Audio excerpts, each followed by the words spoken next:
Okay, this video is what to say to a breast cancer patient. So over the Thanksgiving holiday, a lot of people send me patients, just friends of friends and relatives, and they just come talk to me.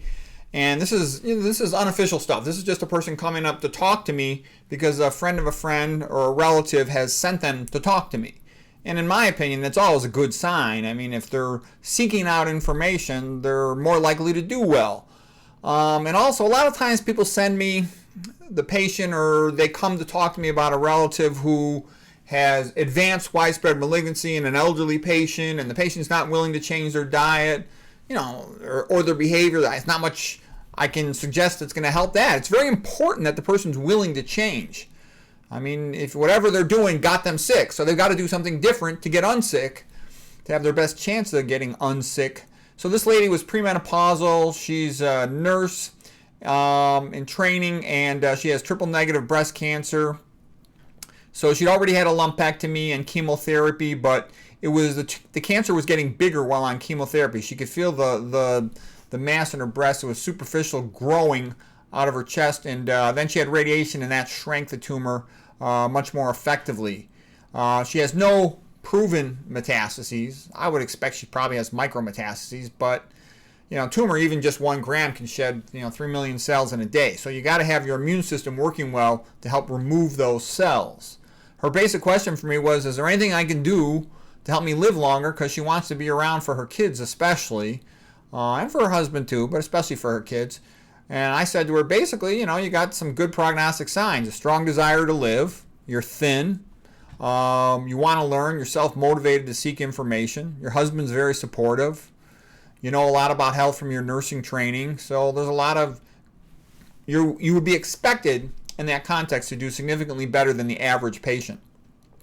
What else could you do? First of all, exercise a lot. We talked about it before. A lot of these women, in the most famous ones, Ruth Heidrich's PhD, Janet Murray Wakelin, they both wrote books about how they run marathons, and they both survived for decades and decades. Ruth Heidrich, about over 40 years. Janet Murray Wakelin, over 20 years. Their diagnosis of metastatic breast cancer, where they're both expected to die very soon. You get tremendously increased lymphatic flow, about 10 to 30 fold with exercise, and so that gets your white blood cells circulating throughout the body so they can find the cancer cells more rapidly and remove them. It significantly improves immune function. You're contracting all those lymphatic vessels throughout your body. Eat a low-fat diet because that gets more oxygen to the tissues. Low-sodium diet because that prevents vasoconstriction. The arteries are more wide open, gets more oxygen delivery to the tissues. You prevent vasoconstriction.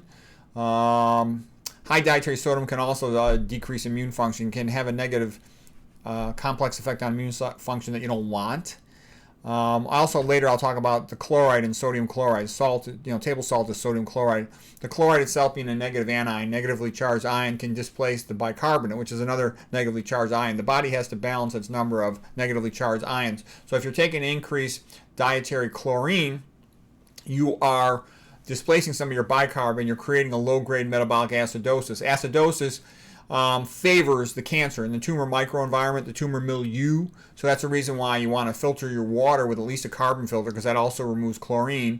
And you don't want to be adding extra sodium chloride to your food, because you want your diet to be more alkaline. Fruits and vegetables are quite alkaline, so they also are therapeutic. In fact, the name of Janet Murray Wakelin's book was Raw Cures Cancer.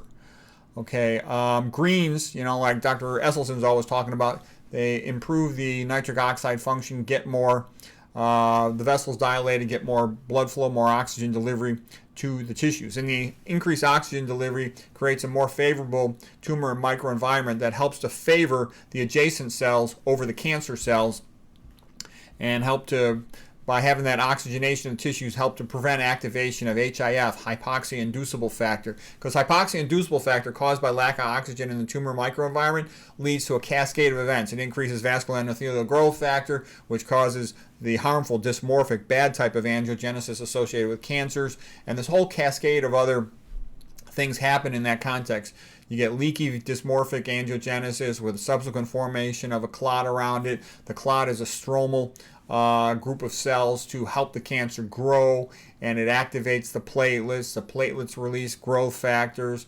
All of these things work together to make the cancer grow. So you sort of nip that in the bud, if you will, by increasing the oxygen delivery to the tissues by low-fat diet and low sodium, okay? No oils. All oils are bad. I don't care what type of oil it is. All oils are bad. Avoid them. I don't like nuts or seeds. I think that, and Esselstyn forbids them for his patients because anything fat is going to have a tendency to decrease blood flow. So no alcohol. Patients who drink alcohol have worse prognosis. No tobacco. I personally would go a little low on the beans. This is something that you're not going to see written everywhere, but my impression from my study of it was lowering the amount of protein in your diet potentially could have a beneficial effect. That's what I would do. Again, this is really sort of what would I do if it was me, if it was, you know, a woman in my immediate family, what would I tell her? Let's see, like I said, there's a lot of vegans who survived metastatic cancer, and these are just some of the famous ones who've written books. I would check my ferritin level. I want to diminish my iron level as much as possible because ferritin is really a transport, a storage protein that's intracellular normally, but a tiny nanogram amount gets into the blood, and that can be an indicator of the potential amount of free iron in the blood, which increases the risk of oxidative stress. Plus, cancer is like a transformation of a normal eukaryotic human cell into something that's quite reminiscent of an anaerobic bacteria. And how does the human body prevent bacteria from growing? By sequestering iron. They need iron to grow, so you sequester iron and you can help slow bacterial growth, and I would predict probably cancer growth as well. Not as well as established at the literature, but you're always going to find tons of gaps in the literature. So, you know, if you do something that you got good solid reason, that's intelligent, and there's no reason not to, that's what I would do. Her ferritin level might even be normal because she's premenopausal, still menstruating. But in a sense, what you're trying to do is starve the cancer and prevent oxidative stress, which is also helpful. Oxidative stress means more oxidative pathogenic reactions relative to antioxidants. And you're getting lots of antioxidants, of course, from all the fruits and vegetables. Avoid all estrogenics, no deodorants, minimize cosmetics, shampoos. And I have entire lectures on how to avoid all these estrogenics. I went through that with her, and immediately make sure you at least have a carbon water filter for the kitchen, preferably for the whole house. Minimize your stress because stress increases platelet activation. Platelet activation has a tendency to cover up cancer cells in the blood and then hide them from the immune system. With the platelets sitting on the cancer cell, the immune system comes and it senses the platelets. It can't really get to the cancer cell. So they activated platelets from stress, from caffeine, sleep deprivation. They have the potential to hide cancer cells from the immune system. So you don't want that. Having an attitude of gratitude, lower stress levels. Seeking out positive people, avoiding negative people, positive social relationships, listening to music you like. I love Christian music. It's very soothing. Whatever music works for that individual. Positive religious experience. Whatever you enjoy about religion, that can be good for you. My mother went on a religious pilgrimage to Medjugorje. That made her very happy. She was a minister of care. That made her very happy. She prayed all the time, went to church all the time. All that stuff made her happy. She lived 11 years on when they only predicted she'd get 2, at most 3. So everybody figures out for themselves. Harold Konig's written a book about the healing power of faith, and he showed that religious people tend to live a lot longer. So that could potentially be helpful.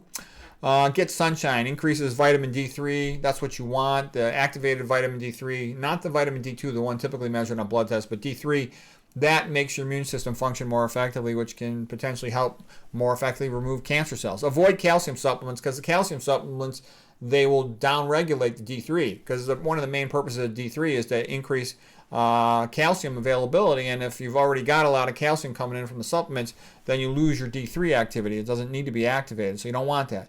Keep all your medical records so you know what's going on and you can refer back to it if necessary. Keep a journal of experiences, like what you notice is making you feel good is probably improving your health, so that can help guide you to be more in tune with what's working for you.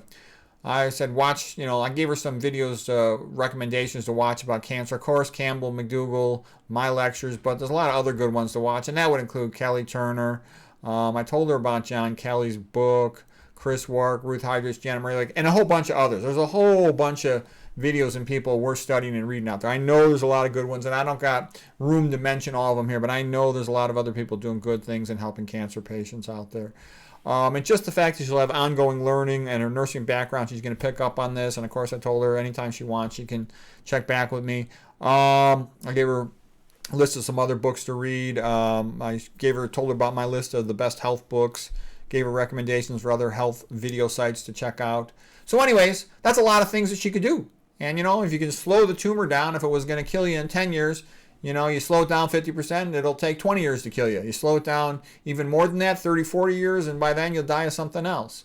So that's kind of the goal. So, you're never going to get 2 + 2 = 4, but these are all things that might help. You do a whole bunch of things that might help. Maybe 4 out of 5 don't do anything, but the 5th one really helps. And what I've read, and I've read like Kelly Turner's book about radical remission. She went and talked to like over 1,000 patients that survived really unexpectedly good survivals, and she saw what they had in common. And most of her book is how they reduce their stress level and have a positive, motivated attitude and a strong purpose to live. A lot of this psychological stuff, because what happens is you put yourself into a positive parasympathetic phase. So parasympathetic autonomic nervous system, PANS.